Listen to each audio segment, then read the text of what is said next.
नमस्कार। जिंदगी में बने रहे कायदे, इसलिए जरूरी है कानून। एक सहज, सरल और जागरूक जिंदगी के लिए हम लेकर आते हैं कार्यक्रम कायदा कानून। स्त्री और पुरुषों के संबंध शायद पहले कभी इतने उलझे हुए नहीं थे जितने आज हो चुके हैं। धरती सिमट कर छोटी हो गई है। ऐसा लगता है कानून फैलकर बड़ा और बड़ा होता जा रहा है। आदमी और औरत के संबंध पहले कभी इस कदर कानून के दायरे में नहीं थे। हम बात कर रहे हैं लिव इन रिलेशनशिप की। वैसे तो लिव इन रिलेशनशिप का दायरा बहुत बड़ा है, लेकिन आज हम सिर्फ स्त्री और पुरुषों के बीच के लिव इन रिलेशन और उनके कानूनी पहलुओं की चर्चा करेंगे। जनवरी 2008 में सुप्रीम कोर्ट के न्यायाधीश जस्टिस अरिजीत पसायत और जस्टिस पी सचीवन ने निर्णय दिया कि अगर बिना शादी के स्त्री पुरुष लंबे अरसे से साथ रह रहे हैं तो उन्हें शादीशुदा ही माना जाएगा और अगर उनके बच्चे हैं तो उसे भी पूरा अधिकार मिलेगा। बवाल मच गया था। नारी आंदोलन में जुटे लोगों ने इसे नारी सशक्तिकरण का नाम दिया और हिंदू मैरिज एक्ट के तहत पत्नी की परिभाषा को बदलने की मांग करने लगे। इसी बीच अदालत के कई और फैसले आए, लेकिन अक्टूबर 2010 में जस्टिस मार्कंडेय काटजू और टी.एस. ठाकुर द्वारा दिए गए निर्णय में बहस का एक बार पैंडोरा बॉक्स ही खोल दिया है। इस जजमेंट का सार यही है कि आप साथ रहना चाहें तो रहें, लेकिन बिना विवाह के स्वयं को पति और पत्नी ना माने और पत्नी को मिले अधिकारों की इच्छा ना रखें। और अगर बिना विवाह के आप पत्नी के अधिकार को पाना चाहती हैं तो जस्टिस ने कई शर्तें भी रखी हैं जिसे आपको पूरा करना होगा। लिव इन रिलेशनशिप आज की जरूरत है, मजबूरी है या हकीकत है, और कानून से यह संबंध कितना प्रभावित हो सकता है, इस सब मुद्दों पर आज हम चर्चा करेंगे। चर्चा शुरू करने से पहले हमारे साथ जो मेहमान हैं उनसे आपका मैं परिचय करवा देता हूं। हमारे साथ हैं अनामिका जी। अनामिका जी इंग्लिश लेक्चरर हैं दिल्ली यूनिवर्सिटी में। अनामिका जी, स्वागत है आपका। हमारे साथ मौजूद है शिव शंभू तिवारी जी, जो कि national commission for main Facebook पर जो इनकी बनाई हुई है उसके मेंबर हैं। शिव शंभू जी, स्वागत है।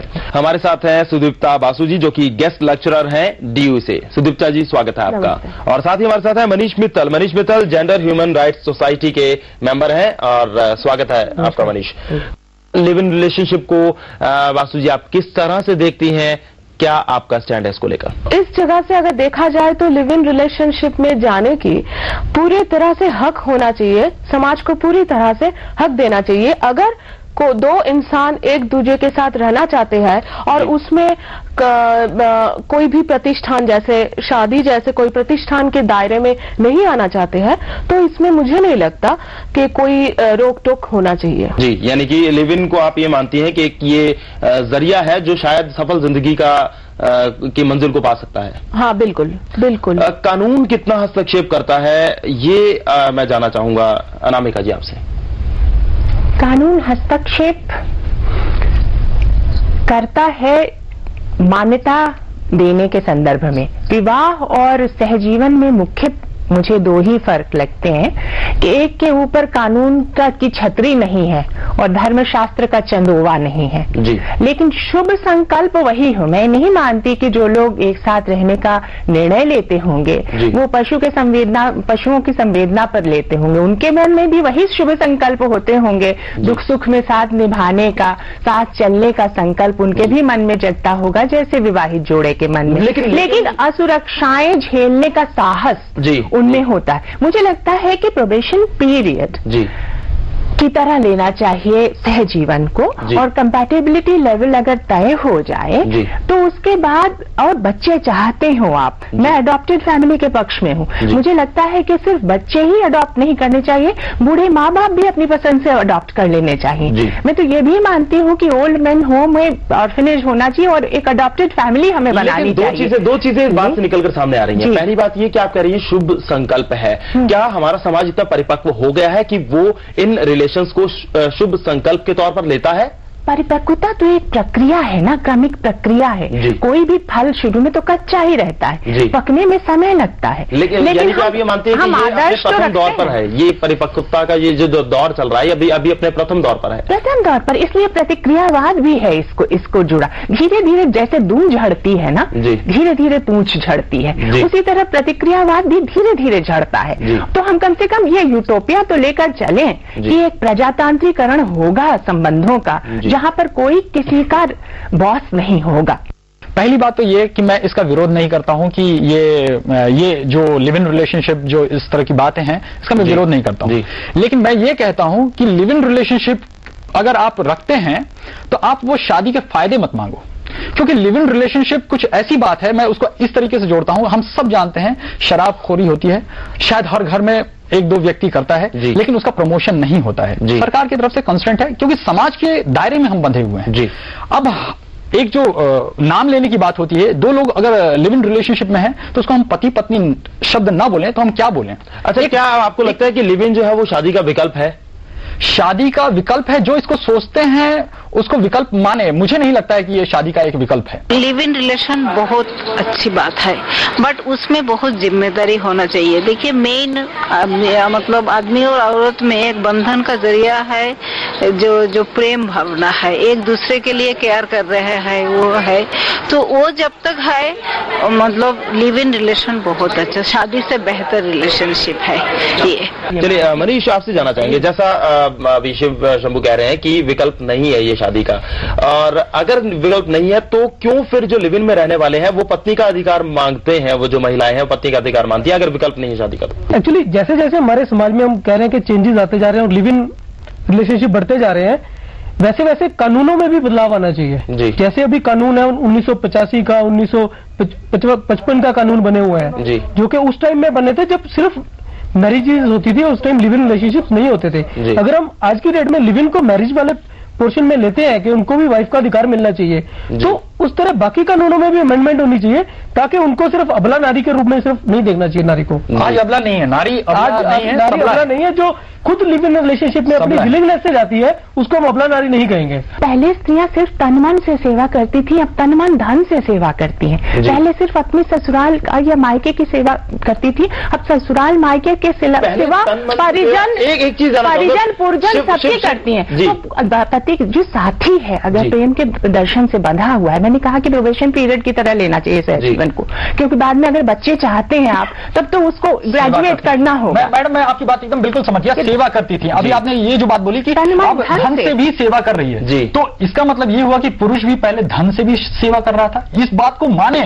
हाँ, वो स्त्री नहीं मानते हैं, उस चीज को बोलते हैं कि कहीं मन फैक्टर इसमें गायब तो नहीं हो गया? नहीं, कहीं मन फैक्टर गायब नहीं हो गया? फैक्टर तो गायब हो ही गया है, और इस बात को मैं यहीं पे पकड़ूंगा कि वो महिला संगठन ये बोलती हैं कि उनकी तो रिस्पॉन्सिबिलिटी है धन से सेवा करने की, उनकी रिस्पॉन्सिबिलिटी है, तो महिला की क्या रिस्पॉन्सिबिलिटी नहीं बनती है? अगर हम बात मैरिज की कर रहे हैं, जिम्मेदारी की कर रहे हैं, तन मन धन से सेवा की कर रहे हैं, लिव इन में क्या ये सब आ सकेगा? मुझे लगता है रिस्पॉन्सिबिलिटीज की कमी है लिव इन में। मुझे लगता है कि लिव इन रिलेशनशिप में रिस्पॉन्सिबिलिटी ज्यादा है। तो जब आप स्वच्छंद है तो जिम्मेदारी किसके प्रति निभाएंगे? शादी में जो होता है वो जिम्मेदारी को हमने समाज में उसमें हमने बोला है कि रोक टोक काफी तरह से वो लगाया है, आपको ये करना है, आपको वो जबरदस्ती है। लेकिन लिव इन रिलेशनशिप में है कि आप आपके मन की इच्छा से करते हैं। क्या आप लिव इन को शादी का विकल्प मानती हैं? मैं लिव इन को शादी का विकल्प मानती हूँ। मुझे लगता है एक्चुअली मैं ये जरूर बोलना चाहती हूँ, जॉर्ज बार्नर्ड शॉ ने कहा था कि marriage is a legalised prostitution. अगर एक आदमी और औरत जिस वजह से, स्पेशली जिस वजह से शिव शंभू जी शायद नहीं सहमत नहीं होंगे, जिस वजह से पहले से वो रहना चाहते हैं तंस, हाँ, तो वो अगर पहले पे है तो उसमें रहना अगर है, मतलब तन की जगह से रहना है, तो उसके लिए हमें एक इंस्टीट्यूशन के सामने जाना पड़ेगा, हमें सब कुछ करना पड़ेगा, परिवार को एक साथ लाना पड़ेगा। ये सब मुझे नहीं लगता ये सब करने की कोई जरूरत है। तो क्या लिव इन में रहते हुए आप चाहेंगी एक पत्नी के अधिकार मिले एक महिला को? पत्नी का अधिकार, ये पत्नी का अधिकार में मुझे बहुत सारा सवाल अभी शायद बहुत इस वक्त में मतलब मैं हो नहीं पाएगा। पत्नी प्रेमी में, प्रेमिका में, ये दोनों शब्द में काफी उलझन। ये जो मॉडर्न हमारा युग है, शिक्षित महिलाएं हैं, आत्मनिर्भर हैं, इस पूरी व्यवस्था को सामंती व्यवस्था जो सालों सदियों पुरानी है उसके साथ जोड़कर देखना सही है? अनामिका जी, अगर कोई आर्थिक रूप से दुर्बल है तो जितने आर्थिक अधिकार होते हैं उसको मिलना चाहिए। कानूनों के दायरे में सहजीवन को किस तरह से लाना चाहती हैं आप?